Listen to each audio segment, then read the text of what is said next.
Morning everyone. Good morning teacher. कल हमने देखा कि पेज नंबर 88 पे चैप्टर 15 भूलों के शांतिदूत। तो इस चैप्टर में आपको समझ में आया होगा कि सूर्यदेव किसको पत्र लिख रहे थे? बच्चों को, राइट। तो फर्स्ट पेज हमने समझ लिया, सेकंड पेज यानी पेज नंबर 89 समझेंगे। तो पेज नंबर 89 पे फर्स्ट लाइन में लिखा है, गठिया जैसे रोगों में हमारी किरणें दर्द को कम करती है और बढ़े हुए रक्तचाप की कम करने में ही सहायता होती है। तो यहाँ पे सूर्यदेव जी बता रहे हैं कि मेरी किरणें यानी सूर्य की जो किरणें हैं वो हमारी बॉडी में गठिया जैसे रोग, गठिया मतलब कौन बताएगा, बोलो? शरीर के जोड़ों में होने वाला दर्द, बराबर। यानी गठिया मीन्स के जॉइंट पेन्स जो होते हैं ना, वो सूर्य की किरणें ना मिलने से या कम मिलने से ये जॉइंट पेन्स होते हैं। समझ में आया आपको? आगे समझिए, हमारी किरणें दर्द को कम करती है, मतलब सूर्य की किरणें जॉइंट पेन को कम करती है। अभी समझ में आया कि सब सूर्य के प्रकाश में अर्ली मॉर्निंग में क्यों बैठते हैं?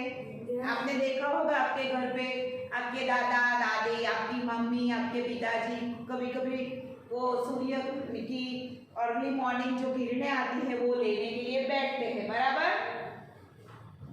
तो दर्द को कम करता है और बढ़े हुए रक्तचाप को भी कम करता है।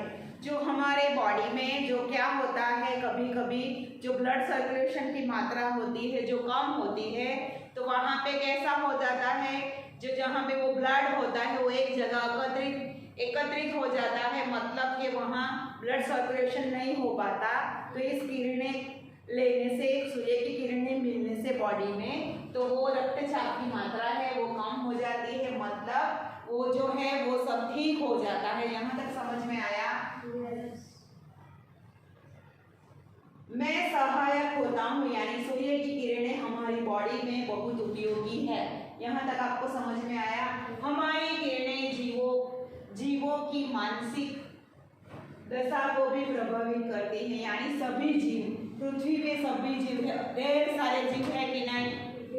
तो वो सबको सहायता करता है कौन? तो कि सूर्य की किरणें सभी जीवों को सहायता देती है। विश्व के उन हिस्सों में जहाँ सर्दी में दिन छोटे हो जाते हैं और मैं कम से कम समय के लिए निकलता हूँ। विश्व यानी दुनिया, जगत हमारा। तो विश्व में कभी क्या होता है कि कोई हिस्सों में दिन कम हो जाते हैं और रात कैसी होती है, लंबी। तो कौन सी ऋतु में ऐसा होता है? सर्दी। तो भी कौन सी ऋतु चल रही है? राइट, सर्दी ऋतु चल रही है कि नहीं? तो अभी क्या है, आप सबको पता है कि दिन कैसे है, छोटे हैं, और रात कैसी है, लंबी है। तो कई हिस्सों में ऐसा होता है कि दिन कैसे है, छोटे, और रात कैसी है, लंबी। तो आप सबने बताया कि सर्दी की ऋतु में ऐसा होता है, राइट। तो अभी क्या है, तो सूर्य है ना, तो वो कम निकलता है, आपको मालूम है। अर्ली मॉर्निंग में भी वो देरी से निकलता है और उसकी जो किरणें होती हैं वो ठंड के कारण हमको जो लगनी चाहिए इतनी इफेक्टिव लगती नहीं है। इसलिए क्या होता है, सर्दी के दिन में छोटा हो जाता है। दिन छोटा होने के कारण जो सूर्य की जो गर्मी हमको मिलनी चाहिए प्रॉपर, वो कम मिलती है। यहाँ तक समझ में आया सबको? आगे समझिए, कम से कम समय के लिए निकलता हूँ। तो सूर्य कैसे निकलता है? कम समय में निकलता है, थोड़ा निकलता है, थोड़ी बादल आ जाते हैं, तो उसकी वजह से सूर्य की जो किरणें होती है वो प्रॉपर इस सर्दी की ऋतु में हमको ज्यादा मिलती नहीं है, राइट। तब कुछ लोग परेशान हो जाते हैं, सभी परेशान हो जाता है। अभी आपको मालूम होगा कि 1-2 दिन बारिश होती है, सूर्य की किरणें नहीं मिली थी, अभी हुआ था ना, तो हम परेशान हो जाते हैं, हमको ठंड ज़्यादा लगती है, हमको धूप की ज़रूरत पड़ती है। जबकि दिन लंबा होने पर भी वे फिर से प्रसन्न हो जाते हैं। जो कई लोग परेशान हो जाते हैं ना, वो दिन लंबा होने के कारण कैसे हो जाते हैं? प्रसन्न मतलब खुश हो जाते हैं। तो कौन सी ऋतु में प्रसन्न रहते हैं हम, बोलो तो? समर की, ग्रीष्म की ऋतु में, राइट। तो हम जाड़े की यानी कि सर्दी की ऋतु में हम प्रसन्न नहीं होते क्योंकि सूर्य की किरणें हमें प्रॉपर नहीं मिलती। लेकिन समर यानी ग्रीष्म की ऋतु में हम प्रसन्न रहते हैं क्योंकि इस ऋतु में हमें सूर्य की गर्मी प्रॉपर मिलती है। रात छोटी है, दिन कैसा होता है, लंबा होता है। तो लंबे दिन के कारण जो सूर्य की गर्मी है हमें सुबह से लेकर शाम तक बराबर मिलती है। राइट। तो इस पैराग्राफ में सबको समझ में आया? कोई कंफ्यूजन है आपको? क्लियर? Okay, good. तो आगे समझिए, हमसे निकलने वाली पराबैंगनी किरणें विटामिन डी का स्रोत है। तो सूर्य की जो किरणें हैं ना, वो पराबैंगनी किरणें बोलते हैं, जिन्हें गुजराती में आपने कहिए पारजांबली किरणों। राइट। तो यहाँ पे हिंदी में हम बताएंगे पराबैंगनी किरणें। तो पराबैंगनी यानी कि सूर्य में से निकलने वाली जो किरण है जिनका नाम है पराबैंगनी किरणें। राइट। तो पराबैंगनी किरण है वो विटामिन डी का मुख्य स्रोत है। तो विटामिन डी आपकी बॉडी को कहाँ से मिलता है? सूर्य की किरणों से मिलता है। तो यहाँ पे आपको समझ में आया, विटामिन डी सूर्य देता है।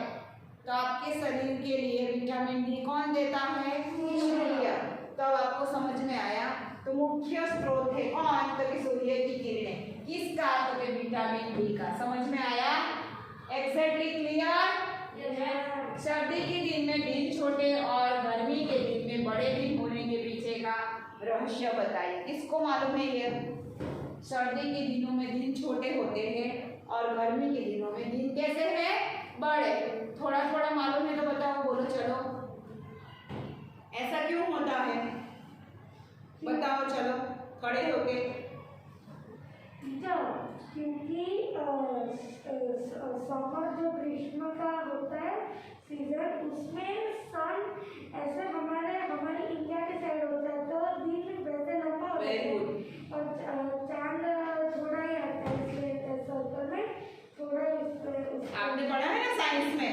इसकी वजह से सर्दी की ऋतु में क्या होता है कि दिन छोटा होता है, गर्मी की ऋतु में जो होता है वो दिन लंबा होता है। समझ में आया? तो सूर्य की जो साइड है ना वो छोटी कम होने के कारण जो सूर्य जो अपनी धरी पे जो परिभ्रमण करता है वो परिभ्रमण की दिशा थोड़ी चेंजेस होने के कारण यहाँ पे गर्मी और सर्दी की ऋतु में दिन लंबे छोटे होने का कारण यही है।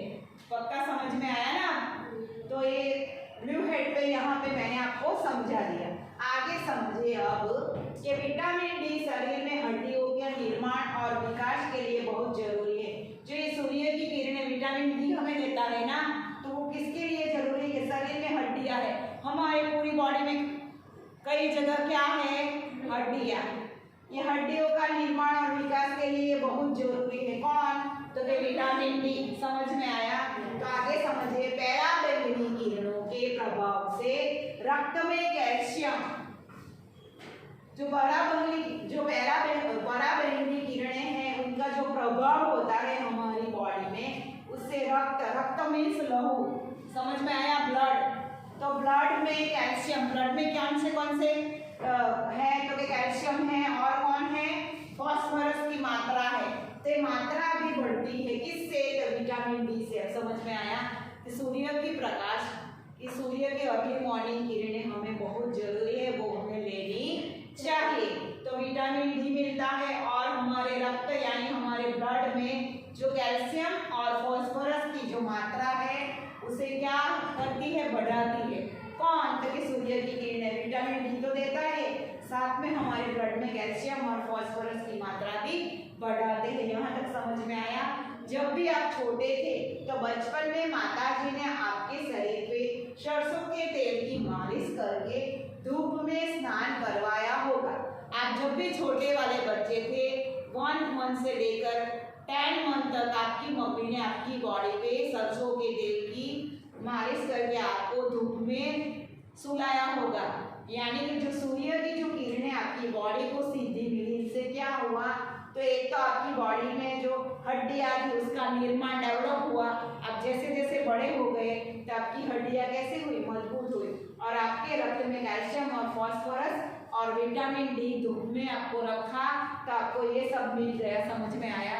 जब भी छोटे बच्चे आपके आस पड़ोस में हो गए तो आपको देखना है छोटे बच्चे को हमेशा अर्ली मॉर्निंग की वो जो किरणें होती है वहाँ पे उसको सुलाया जाता है। देखना नहीं देखा होगा, अगर आपकी मम्मी को जाके पूछना कि मैं जब छोटा था मुझे ऐसा किया था, किया ही होगा, समझ में आया। तब भी आपकी हड्डियाँ कैसी हुई, तो आपकी हड्डियाँ मजबूत बनी, राइट। यहाँ तक समझ में आया। तो धूप में स्नान करवाया मतलब धूप में नहाना नहीं, सरसों की मालिश करके आपको धूप में छोड़ दिया, समझ में आया। Okay, right, clear.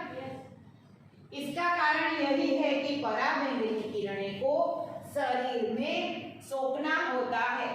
आपको तेल लगाकर धूप में रखा था मॉर्निंग में, राइट, तो उस पर क्या गिरी, तो सूर्य की पराबैंगनी जो किरणें आई वो आपकी बॉडी को लगी कि नहीं।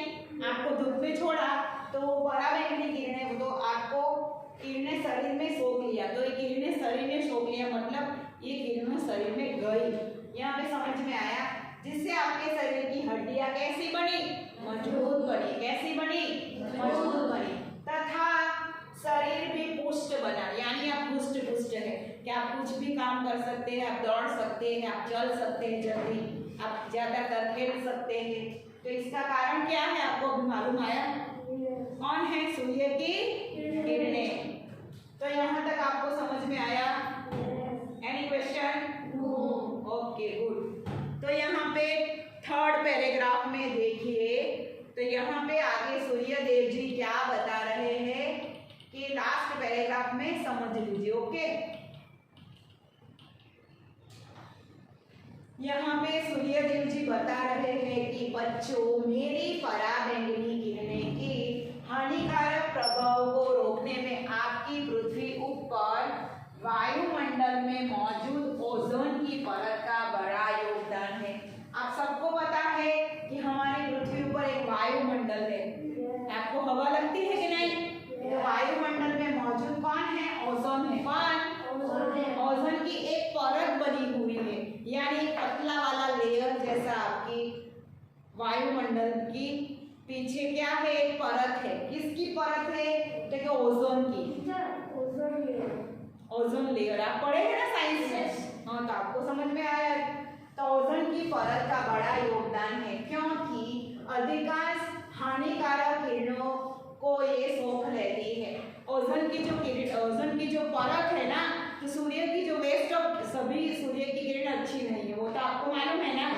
कई किरण अच्छी है बॉडी के लिए, कई किरण वो होती है, वो कैसी है, शरीर के लिए हानिकारक है।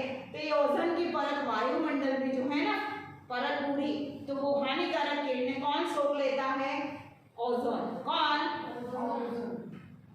तो अधिकांश हानिकारक किरणों को सोख लेता है, मतलब ओजोन अपने पास ले लेता है। जहरीली गैसों के द्वारा जो वायु प्रदूषण हो रहा है उससे वायुमंडल की रक्षक ओजोन परत में छेद हो गया है। यहाँ पे समझ में आया, जो ओजोन का जो लेयर है वायुमंडल के पीछे, तो वो कौन ले लेता है, वो जो किरणें होती है हानिकारक वो ओजोन लेता है। तो ओजोन जहरीली गैसों के द्वारा, किसने जहरीली गैस छोड़ी भाई, हमने, मनुष्य ने बनाई कि नहीं। तो वो जो मीलों में जो जहरीले गैस होते हैं वो हमें वायु में प्रदूषित करते हैं कि नहीं। आपने देखे हैं ना, देखे हैं कि नहीं।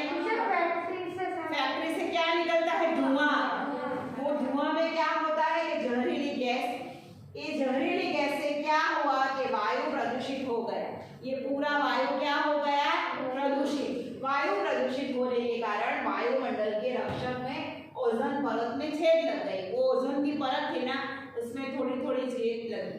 अब समझ में आया कि ओजोन में छेद लगना, यानी ये पूरी कवर थी, उसमें थोड़े थोड़े छेद लग गए, ऐसे ऐसे, समझ में आया। हाँ, इससे क्या हुआ आगे समझिए, छेद हो गई, इसलिए लाखों लोग चमड़ी के कैंसर से पीड़ित हो रहे हैं।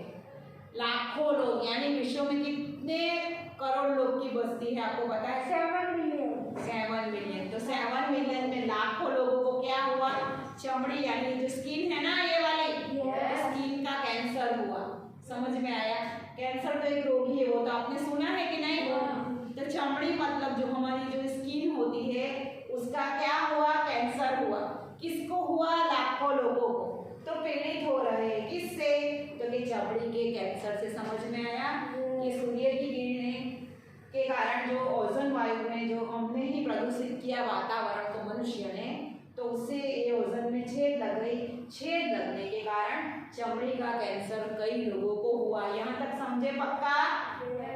यदि यह परत नष्ट हो गई तो पराबैंगनी किरण के प्रभाव से प्राणी मात्र नामो निशान मिट जाएगी। यहाँ पे समझ में आया?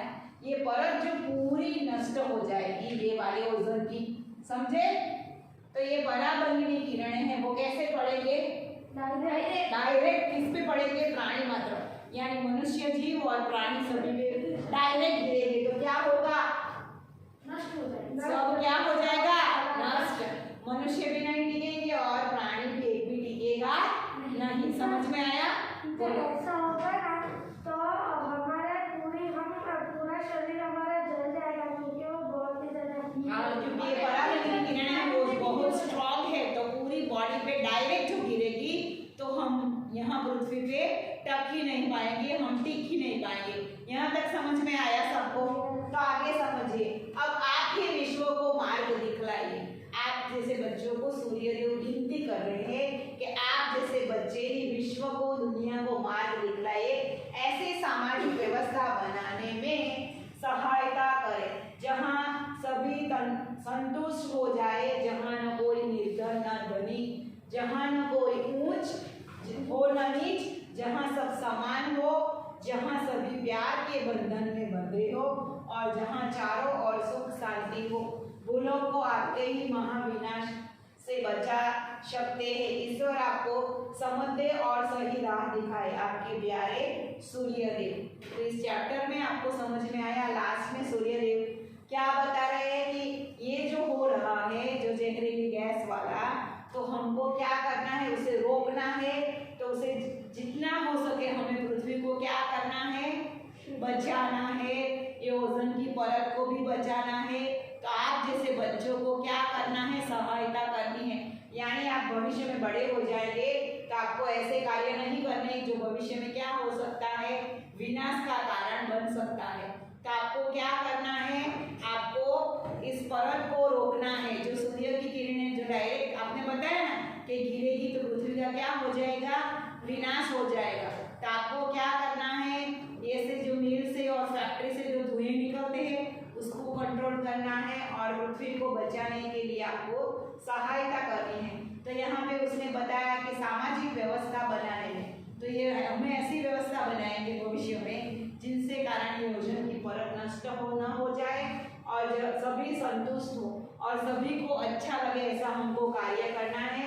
जहाँ कोई निर्धन न हो, यहाँ पृथ्वी पर कोई भी पैसे वाला हो या और कोई ज़्यादा पैसे वाला नहीं हो, जहाँ न कोई ऊंच नीच हो, तो सबको साथ लेकर समानता से आपको क्या करना है? सभी को एक बंधन में, एक जुट में जोड़ना है, चारों ओर सुख शांति फैलानी है।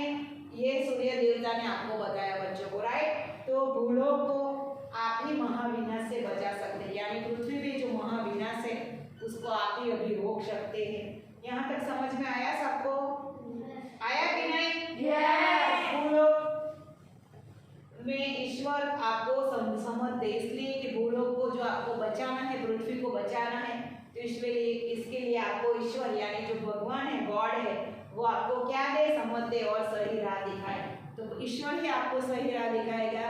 इसके लिए आपको क्या करना है? तो आपको समझ में आया, आपके प्यारे सूर्यदेव। यहाँ पे आपका ये चैप्टर खत्म होता है और यहाँ पे बताया है आपके प्यारे सूर्यदेव। तो सूर्य देवता ने आपको वार्न किया है, तो आपको भविष्य में क्या करना है।